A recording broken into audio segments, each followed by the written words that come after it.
Hi, friends. Welcome and thank you for joining me. I'm John LaCroix, the owner and race director of the Human Potential Running Series, or HPRS for short. If this is your first HPRS race, welcome to the family. We are one of Colorado's largest trail and ultramarathon series and one of the largest series in the United States. We host 13 in-person races each year with events across Colorado and one in Texas.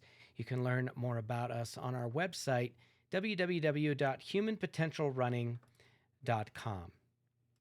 This is the official pre-race meeting for the 11th annual Sheep Mountain Trail Runs, 2025 Sheep Mountain Trail Runs, happening this Saturday, August 2nd, 2025 in Fairplay, Colorado.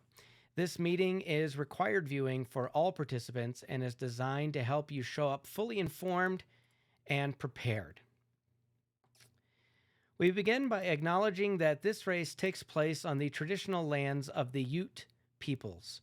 As stewards of this land, we encourage you to learn more about these peoples and their history through links on our website. If you're tuning in and still haven't registered, online registration closes Tuesday night, July 29th at 11:59 p.m. For those who missed this deadline, we'll also offer race day signups. T-shirt and awards cutoffs have passed. If you sign up late, you might miss out on a t-shirt, but we should have plenty of finishers awards available. And again, a note on that, we order all of our shirts based on our need for shirts on July, oh boy, this was probably last week sometime. I believe I placed the order on July 22nd. So that's why we have a t-shirt cutoff. We don't order in bulk. We don't order any extra sizes.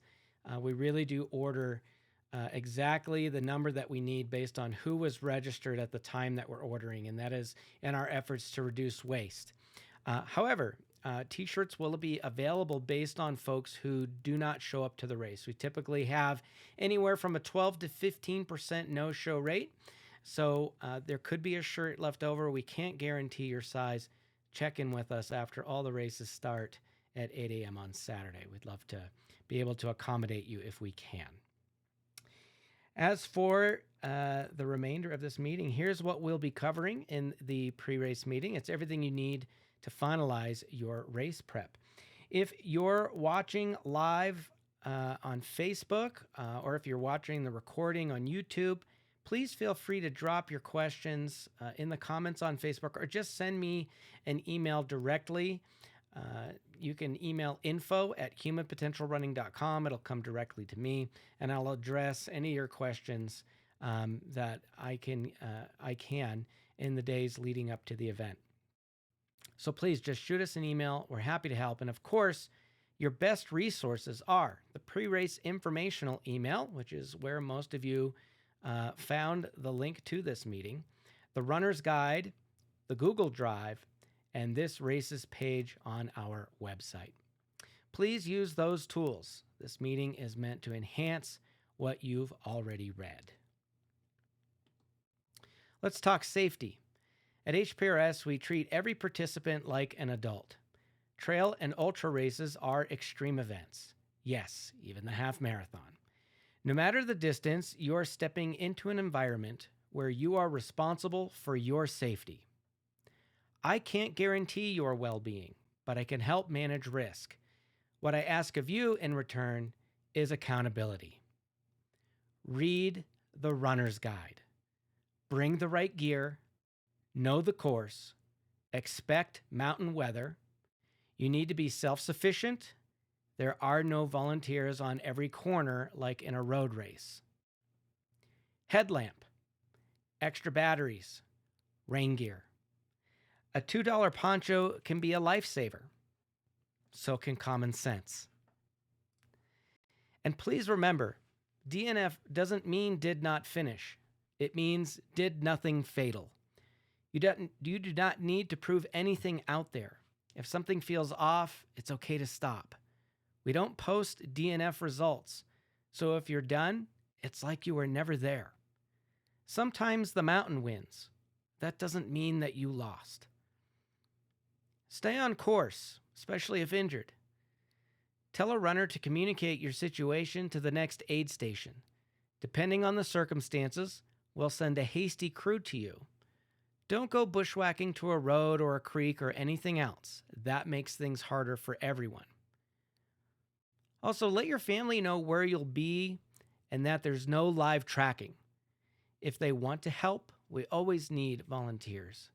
Volunteering is the best way to see you on course. At HPRS, we take personal accountability seriously. We expect that you've read the runner guide and race email. If someone shows up unprepared, we may refuse service. That's not because we're mean. It's to keep you, our volunteers, and this series safe and sustainable. I recently sent out a pre-race email to all registered runners. If you haven't read it yet, please do. First, I'm going to show you a few things here. First is our race website. Here on our website, you can, here on the top of our website, let me use my little tool here. There's like a thing right here. There's a menu bar. This is on a desktop. If you click on events, scroll down to Sheep Mountain, it'll bring you to this page. And there's a whole host of information on here. All of these are little drop-down menus. If you click on one, it will drop down. There's a place for you to click and volunteer. We'll go over that here in a second. There's a link to the CalTopo interactive maps, course maps, elevation profiles, aid stations, runner's drive. Everything is here, including info about our mid-race drop-down option. Pretty much everything I'm going over in this meeting is also available on the website. Also, this is what the runner's drive looks like. If you haven't gone in here yet, please do interact with this. I'm going to show you a few things in here. I'm going to show you everything in here. I want to highlight them so you know what everything is and where to find everything. So here we go. This is your runner guide. Really incredible up-to-date information here in this guide. Schedule events, parking, the campfire, everything you need to know for the race is in that drive. Also, the responsibilities of the runner document. We put it in black and white, what is expected of you in our events. There's also the runner navigation document. This document shows you how you can utilize CalTopo, Colorado Trails Explorer, or Gaia GPS to self-navigate while out on the course, even when cell service is not present. And then on the bottom of this document is information on how you can afford your family the opportunity to live track you, even just using your own technology. Also, there are downloadable paper maps. You can download this PDF, print out the map that you need. A station chart, it has all the cutoffs on it, where you can have crews and drop bags, the elevation profiles. Our emergency action plan details what we're going to do in the event of an emergency. If you're in the 50 mile, you have a crew and pacer handbook. Your crews and pacers should read this and use it. And also here is a map on driving directions to those aid stations. Again, 50-mile runners only, pacers and crews. And then there is a folder here which has GPX files of all three of the distances. You can download this file and upload it to your watch or other technology, again, to be able to self-navigate while out on the course. I also want to highlight that at this point, we do have some more volunteer needs for the race. Most pressing at this time include we need some volunteers here. We need an aid station captain and some support staff at Round Hill. Still looking for 2 course sweeps. I'm looking for a course marker on Friday. Would be great to have somebody else with medical training at Horseshoe. And then we could use some help setting up Friday afternoon. Those are the most pressing volunteer slots that are still open. If you know anybody, family, friends, loved ones, acquaintances, whoever, who might be willing and able to lend a hand with that, please do ask them to head on over to Run Sign Up to sign up for one of those volunteer shifts. It would be greatly appreciated.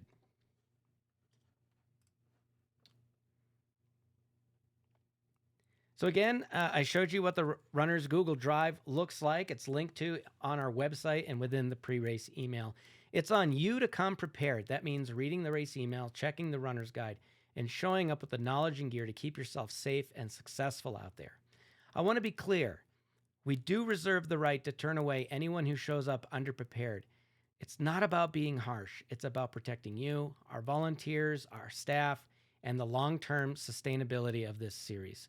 So do the homework, be ready, respect the mountain and the miles. Now let's quickly hit on some core logistics. Parking and camping, it's all going to be in the same place. I'm going to show you a map. We're going to dive into some Google Maps. Take a look at that here real quick so that you folks know exactly where to park, expectations for that, etc. So this is in the runner's guide. This is a map of the parking area and the start-finish line. On the map here, here on the screen, this red line right here is the course. The green line is our start-finish line. Purple box is our parking area. I'm going to bring this up on Google Maps in a minute so you can see it more clearly. Things that I want to point out. Let me change the color here to pink. Up here is Highway 9. Arrow is currently pointing towards Alma and Breckenridge. This is US 285. That is towards Bailey, Kenosha Pass, Conifer, Denver. And this direction is towards Buena Vista, Colorado Springs, point south.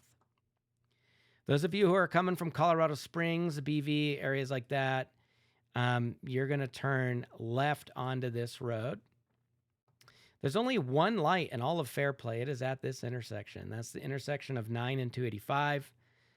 There is a supermarket here. There's that brewery doesn't exist anymore, but there's another one right here called Highside. Great place. There is a hotel nearby, Riverside. There's an RV park down here. And then we have camping in our area. So let me turn this graphic off and we're going to zoom in quick here. So again, this is Google Maps. It's the same map I was just showing you. Here's Highway 9. Here's 285. Knowing where to turn is pretty easy. This building right here is an old Pizza Hut. Those of you who are age 30 or older probably know what a Pizza Hut used to look like. That is one of them. It is not a Pizza Hut anymore, clearly, but that is, you'll see it from any direction that you're coming in. And then this is Platte Drive. So it doesn't matter if you're coming from the north or the south, you're coming in on Platte Drive. Not too far in on Platte Drive is this gravel parking lot. This parking lot is pretty dang flat, actually. Okay, this is the way to get into this lot, this entrance right here. Okay. You are not going to come in the lot from this direction, and I'll tell you why. We're going to have our start-finish line apparatus hanging out right here. And then the course itself heads off in that direction, and that is the in and out. And because it's a high traffic area, the U-Haul for the event will be over here. All the places you drop your drop bags are going to be over here. There's even going to be a porta potty or two that ends up placed right here. So those will be there for your disposal. So with everything that's going on in this general area, I'm asking you to please do not park here. I'm going to kindly ask everybody to enter into the main gravel lot from Platte Drive and then park in this lot. You can park anywhere in this area. It's a huge lot. Please park in here in an orderly fashion. And then I'm going to ask you to then walk over to the start-finish line and where check-in is going to be, which is going to be right here at the start-finish. We're all runners. You're running a half marathon. The walk from this lot over to where you will pick up your bib, where you're going to check in, where the start finish line is. It's a football field. Basically, from here to here is a football field, and there's 2 football fields. It's not even a quarter mile. It's not the furthest walk on earth. Please park in the gravel lot and walk. If I see you parking in this area up here and then walking down here to check in, you're going to encounter a pretty angry race director. I wish that was a joke. Please park in the gravel lot and walk down to check in. Walk down to the start finish line. Do not be lazy at a trail race with a half marathon and 2 ultra marathons. Please park once, walk on over, get everything, show up early, show up on time, give yourself plenty of breathing room, and everybody will have a great time and it'll be enjoyable. Also, I want to show you that if you're sleeping in your vehicle, if you're sleeping in a rooftop tent, a camper van, or a camping trailer, that all is also in this lot. If you are tent camping is held just outside of this lot in this area right here. You can actually set up a tent anywhere over here. Set up a tent. Have at it. You want to camp in a tent, make sure you've reserved your camping space. This is where we're setting up our tents. Anywhere in this area is tent camping. Okay? So, to review, we're parking in this gravel lot. If you're sleeping in your vehicle, camper van, rooftop tents, camping trailer, also in that same lot. If you're tent camping, it's anywhere outside of this lot around the perimeter. The start finish line is right here. The course heads in this direction. We'll have a porta potty here, 2 of them probably. This is where you're going to drop off all your drop bags and pick them up when you're done. We'll have a tent here for check-in and a finish line area. But we are not parking here. We're not parking anywhere in here. We're not parking even in here. We're parking in this big gravel lot. Thank you so much for your cooperation with that. Really appreciate it. One of my favorite HPRS traditions is our community campfire, and I hope you'll come be a part of it. Our community roundtable dreamed up these gatherings to help you plug into something deeper than just a race.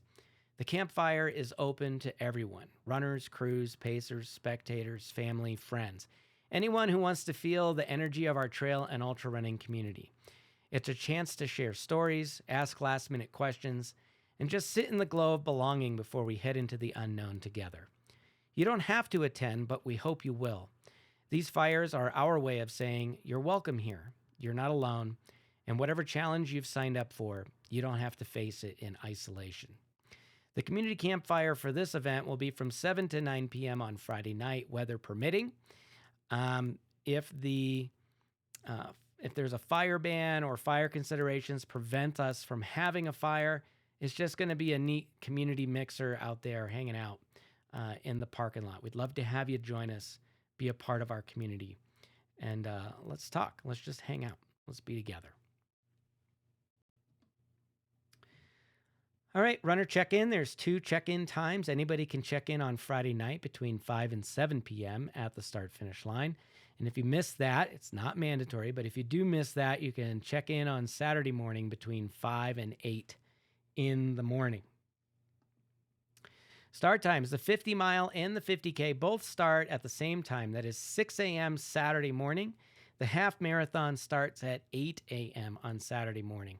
If you're signed up for the half marathon and you feel like you need a little extra time, you're not sure if you can make the cutoffs, start at 6 a.m. with the 50 mile and 50K. Totally okay here. All you got to do is check in on race morning between 5 and 6 and let the check-in staff know, hey, I'm whatever your bib number is, and I'm starting early, and they will mark you down as an early start on our sheet, and we know that you'll be out there. Okay, so if you're in the half marathon, you need some extra time. Please don't be afraid to just show up early and start with the 50-mile and 50K runners at 6 a.m. Okay, this one's important and also kind of gross. Please, no lube chips.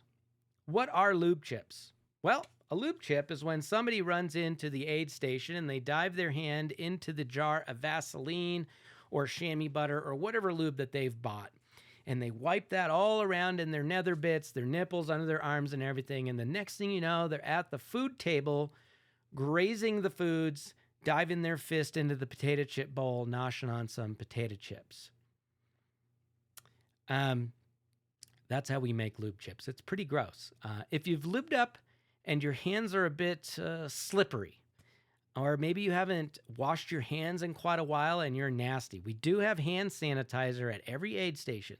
But if your hands are a bit nasty, if you got lube on your hands, do not dive into the communal aid station food bowls, please.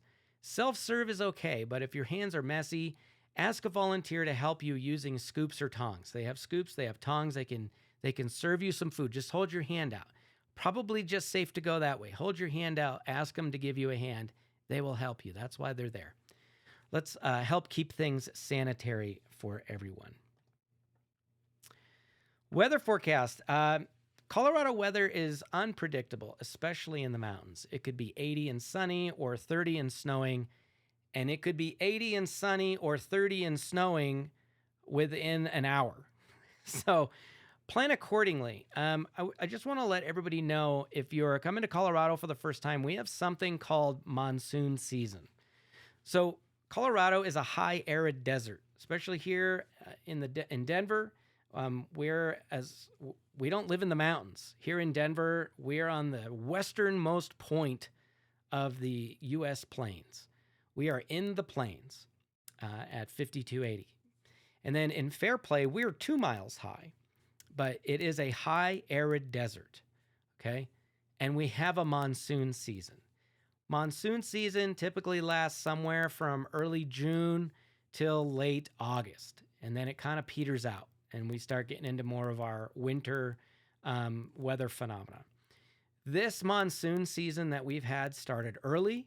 It has been incredibly active.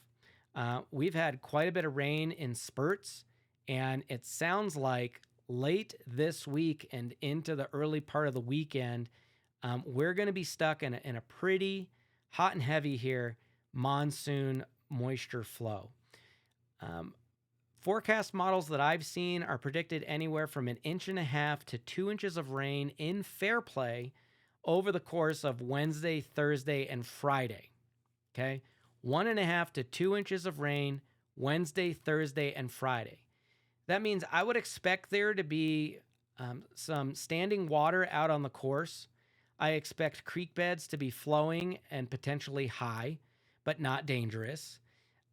It's not out of this world to expect you to get your feet wet while out there this weekend. Most importantly, the forecast for Saturday is calling for a 70% or greater chance of afternoon showers and thunderstorms. 70% chance and greater means it's pretty much a guarantee in Fairplay that we're going to get some rain. Now, let me explain to you what happens at 2 miles high at over 10,000 feet when these storms blow in. First, the forecast is for a high of 66 degrees. That 66 degrees, because you are at 2 miles high, is going to feel like 80. The sun feels hotter. You are closer to the ozone. It's going to be warm. It's going to be a hot day. Then these storms are going to pop up and kind of hit or miss, float over the course. Some of you are going to be on a part of the course where it never rains. And some of you might be on the part of the course that gets this hellacious deluge that you really have no idea what just happened to you. If you get a storm, the temperature is going to drop 20 degrees within 15 minutes. You are likely to see hail, very likely to see hail. You're also very likely that the rain that falls will have like globs of soft snow in the raindrops. Like it will splatter. Again, you're at 10,000, 11,000 feet or higher during this race. This is mountain weather. So while there is no mandatory gear list for this event, I am strongly encouraging those of you in the 50 mile to bring rain gear. I would say you don't have to have the rain gear on you until Watrous. So if you're going to put rain gear in a drop bag, I would put it in your Watrous. That's not Walrus or Waltrous. It is Watrous. Watrous drop bag or Round Hill. If you have a crew, have your crew bring it to Round Hill. I think that for sure these showers will hit in the afternoon.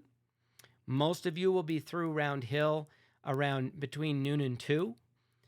So for sure you want to have that rain gear by noon. So make sure you have it by Round Hill at the latest.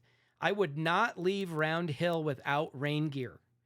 You're going to be high up on a high mountain ridge at around 11, 12,000 feet. If a storm blows in while you're up there, you will never forget it. That's not to say that it's necessarily going to be dangerous from a lightning standpoint. Of course it is, but more dangerous from a hypothermia situation.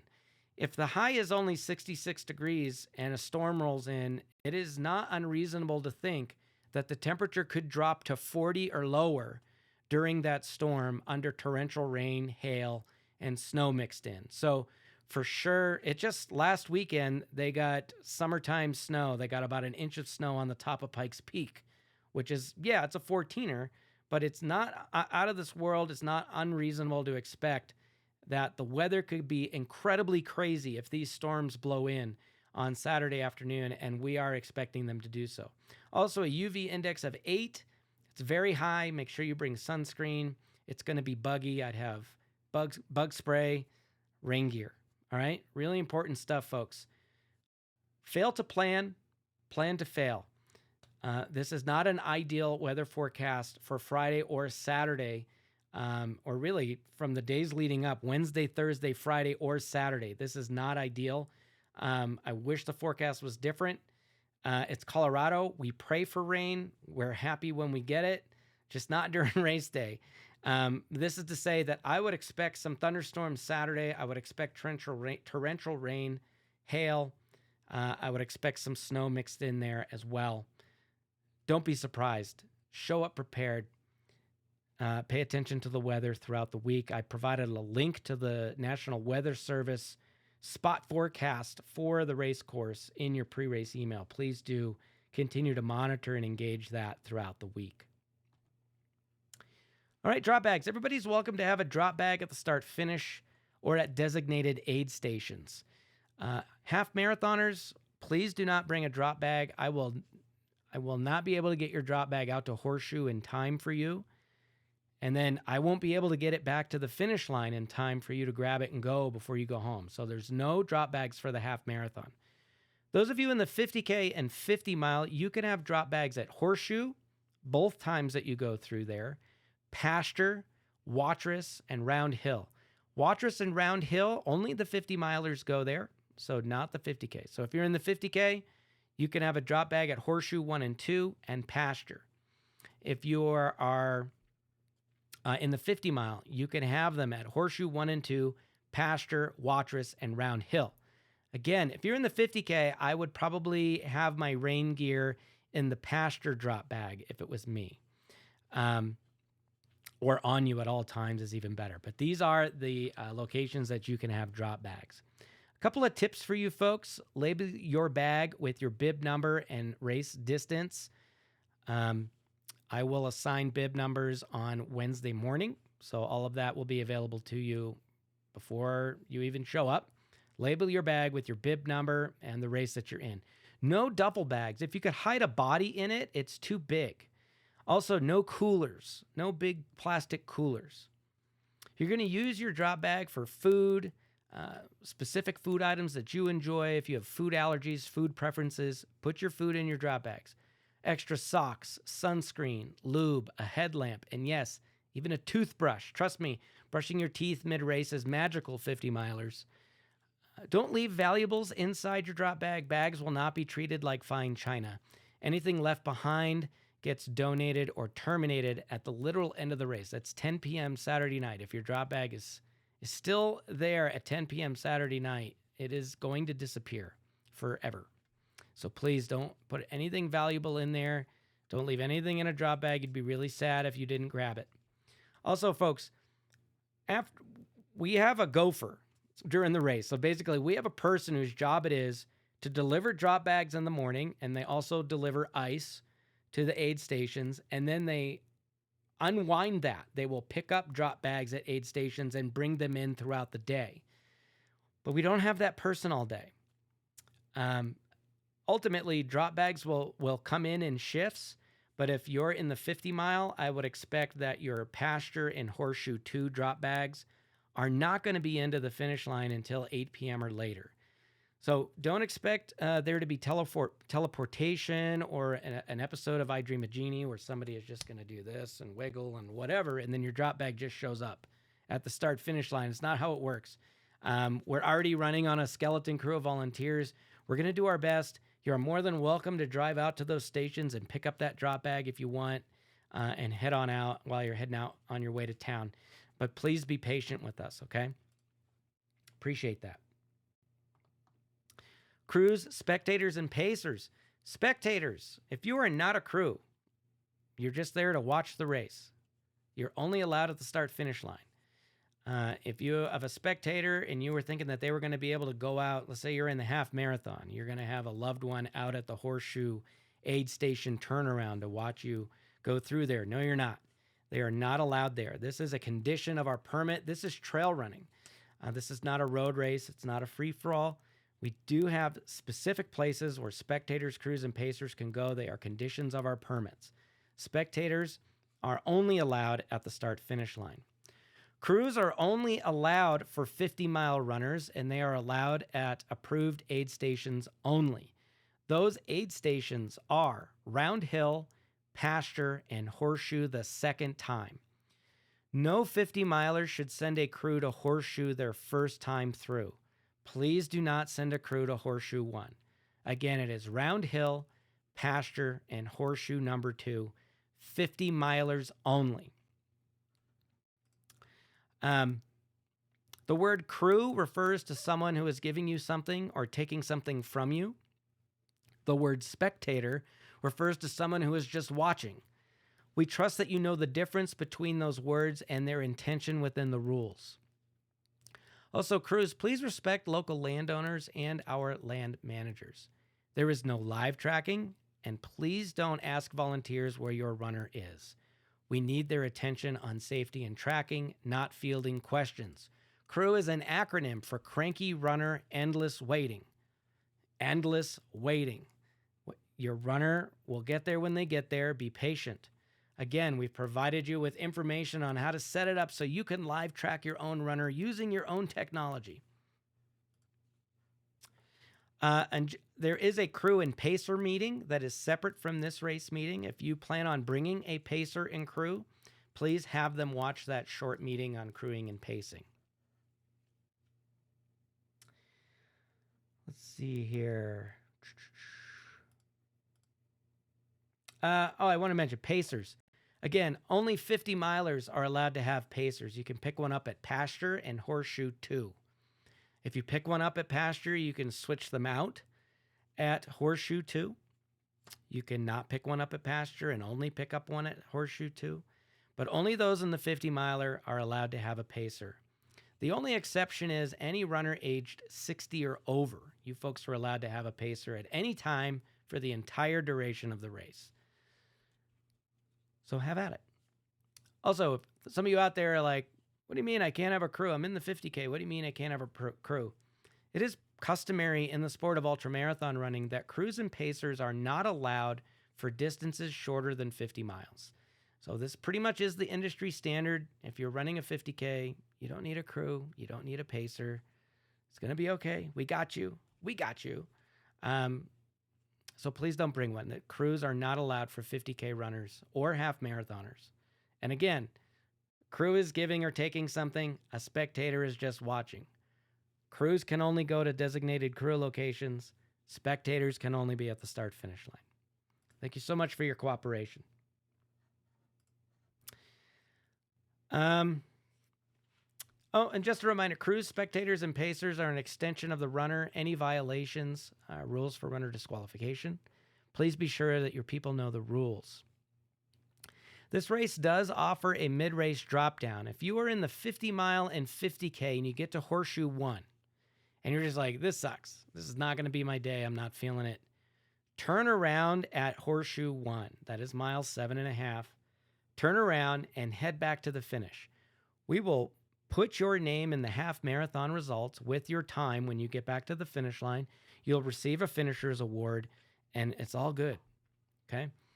If you're in the 50 mile, there is a drop down option at Browns Pass. Just want to let all of you in the 50 mile know that there is no official cutoff at Browns Pass. However, historically, no one has ever continued past Browns Pass later than 10:45 in the morning and still finish the race. So at 10:45, you will be encouraged to drop down to the 50K and head down the mountain towards pasture instead of towards Watrous. So if you're in the 50 mile, you get to Browns Pass, you're not feeling it, it's not your day, whatever it is. If you're like, you know what, I'm just going to drop to the 50K. Cool. Let the folks know at Browns Pass, I'm dropping to the 50K, and then they're going to tell you, great, you're going to go for pasture now.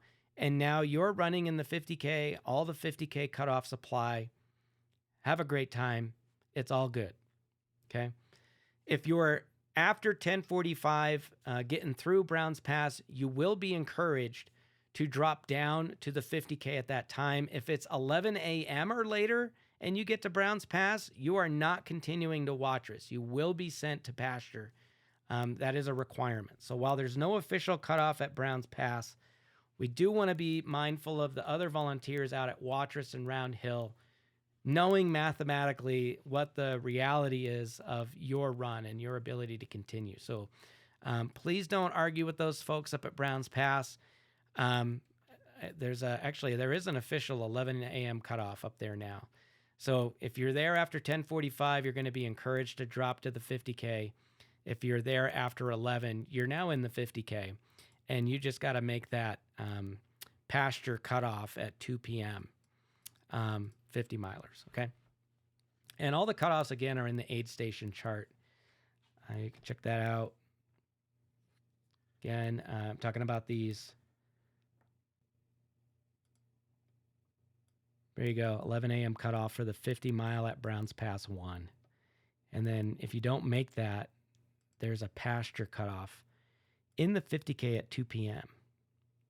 Okay? So you just got to make those 50K cutoffs if you drop down. There is no drop down option in the half marathon. You folks got to complete what you start. Sorry about that. There's no logical place to turn you around. And no distance beneath you either. No dogs. Not on course, not at camp, not anywhere. It's a hard no. We love your furry pals, but they're a safety issue, and our insurance does not cover incidents involving them. So please do not bring your dogs. Do not come. Sorry, friends. You're going to love this one. I got a fever, and the only prescription is more cowbell. We actually don't need more cowbell. I know. It's kind of a trail running thing, but at HPRS, we've chosen to go a different route for a few important reasons. First, we share these spaces with wildlife. Sudden, repetitive noises like cowbells can cause unnecessary stress to the animals who call these areas home. Second, many of our races happen near private residences or small local businesses, and we want to be good neighbors and respectful guests on the land. And finally, and most importantly, we strive to create an inclusive environment for all runners. Some of our participants and crew members are neurodivergent, and loud, jarring sounds like cowbells can be overwhelming or even triggering. We're all about cheering, clapping, hooting, and hollering in ways that lift each other up, just without the bells. Thanks for helping us keep the vibe strong and the volume respectful. So when you check in, you're going to receive your bib. I don't have bibs yet, but I will show you the back of the bib. On the back of the bib is a way for you to be able to reflect on your race day, your experience. You can fill this out. It's pretty cool. Check it out if you want to. A lot of folks save their bibs. So if you're going to save your bib, you might as well write some notes for how your day went on the back of there. And we have that for you. Also, these are going to be available to pick up as well. If you want to take it a step further, it is an actual reflection journal. It's a way for you to just write about your journey into and through the event to help you reflect and wrap up the whole entire experience, the entire journey for you. These are free. Grab one at check-in. You don't need to. They'll be there for the taking if you want to grab one, okay? So when you check in, you're going to receive your bib and swag, plus anything else we've got on hand to say thanks for being there. Your swag is going to include one of these cinch bags with our logo on it. You're also going to have a sample of chamois butter in there, thanks to them. Also, everybody's going to have an HPRS die cut sticker. You're also going to have a Sheep Mountain die cut sticker. Some of you in the 50 mile are going to get an old school Sheep Mountain Ultra sticker. These will be while supplies last. Hopefully Sticker Mule gets my next shipment in quickly. Yeah, so that's your freebies. But let's talk about what really matters, the finish line. At HPRS, we don't do podiums. No first, second, or third place. No age group trophies. It's not that we don't value performance. We just value people more. Your story belongs here whether you finish first, last, or not at all. The goal isn't the finish line. It's discovering who you are along the way. Some people build races to crown champions. I build them to reveal character. Whether you come in first or last, everyone gets the same Finishers Award. I'm going to show you. This is the Sheep Mountain Finishers Award. It is a laser cut, three-dimensional wooden award by our friends at Ragged Cuts in Connecticut. These are handmade, except for the part that is machined. They're very beautiful. They're cool. Excited to hand those out to you. That's the tradition in old school ultra running, and we honor it here. All finishers are equals. Unless, of course, you come in dead last. So let's talk about dead fucking last. That's right. It's a position we celebrate here at HPRS because the person who finishes DFL, they spent the most time on their feet, dug the deepest, and showed the greatest perseverance to see it through. If that's you, you'll get your Finishers Award and a special DFL trophy. This is the DFL trophy for the 50 mile. Again, it is a three-dimensional wooden award handcrafted by our friends at Ragged Cuts. So you'll get this award, and you'll also get a comp entry to a future HPRS race. We have one of these in each, the 50 mile, 50K, and the half marathon. And then there's something a little more sacred, the Spirit of the Trail Merit Badge. This one isn't about finishing time at all. It's about how you showed up out there. This badge is awarded by nomination from your fellow runners or our aid station captains. It's for the folks who embody what HPRS stands for. Compassionate support, helping others, lifting the community, leaving the trail better than you found it, volunteering, or simply being that person whose kindness or grit left a mark on someone's race. You may never know who you impacted, but if your name comes up, we'll make sure you know it mattered. So if there's somebody out there during the race that is just goes the extra step, does anything to lift your race higher, to give you a better experience, whether it's a staff, volunteers, another runner, somebody shared their bacon with you or waited for you, somebody ditched their entire race to make sure that you didn't go alone, whatever it is, when you get to the finish line, you can nominate them for a Spirit of the Trail Merit Badge, and then we will gladly give that to them. But then you guys can do this on your own. At check-in, you're going to get one of these red bracelets. On it, it says, "Nobody finishes alone. We rise together or not at all." Wear this during the race. Put it in your pack wherever you're not going to lose it. Stick it in a pocket.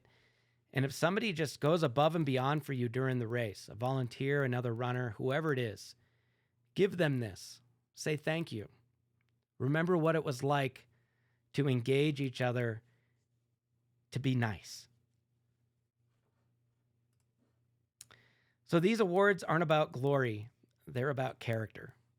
And we're proud to celebrate the kind of people who make this community what it is. Give your own with the red wristband. Nominate somebody for the Spirit of the Trail merit badge. We'd be happy to spread the love. A huge thank you to our sponsors. El Dorado Natural Spring Water has been our hydration sponsor since 2014. Chamois Butter, again, some of your race swag is thanks to them.